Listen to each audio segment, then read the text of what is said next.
Hi, welcome to SBR Sports Picks. My name is Peter Loshak. Today is Friday, September 14th, and this weekend coming up in Las Vegas, of course, is the fight that everyone's been talking about and analyzing ad nauseum from a betting and odds perspective here at SBR, the rematch between Canelo, Alvarez, and Triple G. We're going to get Andreas Hale's take on it. Andreas Hale, of course, is our regular MMA and boxing odds expert analyst for all of these events. Andreas Hale, thanks for being back with us one more time. Absolutely. Thank you for having me. All right. So, Triple G, of course, is the favorite. The first fight had a decision that was highly debatable. Triple G was clearly the more active fighter in the first fight, but Canelo landed more power punches. And this one seems to have, from my eye, Triple G by decision all over it. Some written all over it. Some people were suggesting that Triple G is going to be scared of the judges here. He's going to want to go for the knockout. Will he be able to get it or not is a different case. And I think that Canelo kind of knows that he's not likely to be able to knock out Triple G here. So he might be just looking for a game plan where he's going to try to generate low amounts of force but high intensity.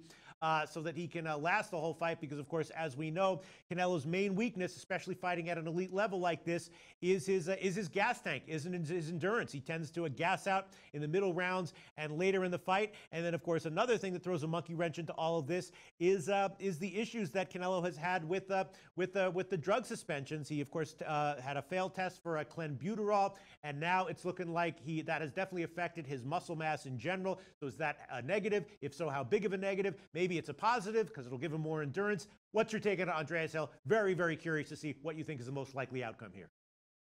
Well, there's a lot to unpack here between these two. Obviously, there's a lot of passion going into this fight because, like you said, Canelo's got a lot to prove. He's got his Mexican fans, some of them have turned their back on him because he didn't fight the so-called Mexican style. You have the clenbuterol issue. You have the fact that a lot of people thought Golovkin won the first fight. So Canelo's actually facing an uphill battle here. The issue is, you kind of touched on this, conditioning. Canelo's got to start off early, and in order to do that, he's got to expend some energy.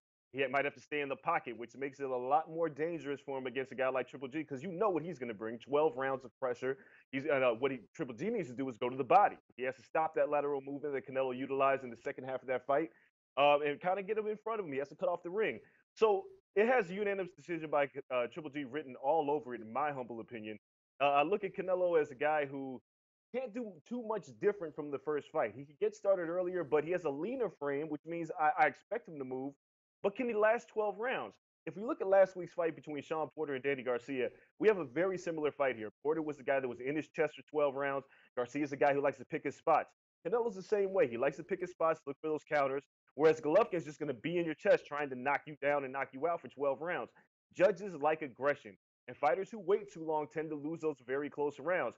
And don't think for 1 second that these judges don't remember what happened in the last fight, and they'll look at the more active fighter here to give him those rounds that are very, very close. So without all that being said, I'm picking Golovkin by unanimous decision here. However, I would not be surprised if Golovkin stopped him late.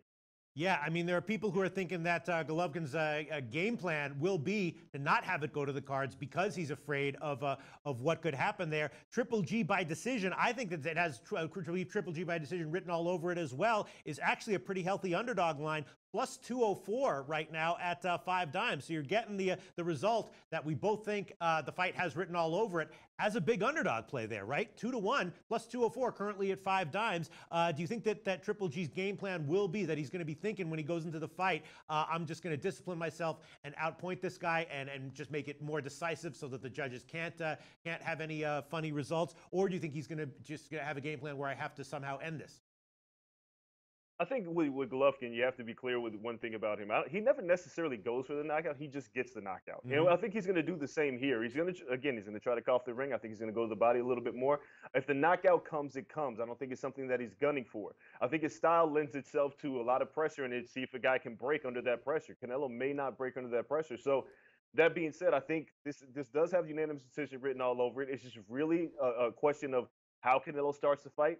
And how can he take those punches? He took them well last time, but is he willing to stand in the pocket? I don't think he is. So with that, I think Golovkin's going to win that decision. Yeah, that's what I'm thinking as well. Canelo's defensive numbers, though, against Triple G were excellent relative to Triple G's previous fights. And I guess the big question is, the drug issue. What impact do you think this has on a Canelo's likely performance at all, if any? psychological more than anything else. Look, we don't know whether it helped or if it was even a factor in the first fight. But what we do know is all the questions that it's brought into this fight. Being around Canelo this week, you see a man who's pretty pissed off. He's tired of talking about it. He's tired of talking about Golovkin just railing on him, and Abel Sanchez, his trainer, just keeps talking about how he's a cheater.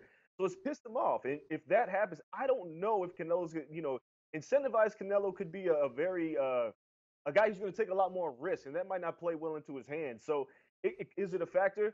Yes, mentally, I just don't know how it affected his body in that first fight or ever at all. All right, and if Canelo does win this fight, because he's an underdog here, but not a massive underdog, right? He's right now about in the plus 130s. Like you said, Canelo knows that his weakness is his endurance. Maybe his plan is to try to take Triple G out early. What do you think the chances are that he'll be able to do that? Because right now Alvarez inside the distance is plus 1,000, so you're getting 10-1 on that result as well, which is interesting. Yeah, I mean, we're looking at a guy in Golovkin who's never been knocked down, much less knocked out in his professional career or amateurs. He's never been put on the canvas. So for Canelo to do that would be the lofty task. And I would say it's slim to none that Canelo would knock him out. If he stands in the pocket, that's an ill-advised strategy that could get him hurt. So I think his only way to win here is to try to outpoint him. Don't listen to Canelo saying he's going to knock out Golovkin because, again, Golovkin's never been put down. So Canelo, yeah, he's going to try to sit there and make it a fight. But I don't see there any other way him winning besides the decision. All right. Well, I've decided that I'm not going to overthink this, Andreas Hale. I will make Golovkin by decision at plus 204 right now at 5 dimes as an official pick that will go on my record. Do you want to overthink it, or do you want to make a decision here? Nope, I'm sticking with my guns here. I picked Golovkin in the first fight by decision. I'm picking the same thing here. I'm going to go with Golovkin by unanimous decision. I'm going to take those odds right along with you, Pete. All right. Andreas Hale agree that it feels like that's what this fight has written all over it. Triple G by decision. Right now, the odds are plus 204. That result at 5 dimes. Of course, Triple G just to win is a much bigger favorite line at in the minus 150s. Andreas Hale, thanks so much once again. Absolutely. Thank you. Okay. Hey guys, thanks for tuning in to our channel. Now, we've put a lot of work into producing all these free videos, so please help us out and keep all our content free for you forever by simply liking, sharing, commenting, and subscribing. Now, not to mention, a visit to our industry-leading website will warm the hearts of all our SBR employees, especially myself. Now, the links are over there to the left, so do check those out. Thanks for watching.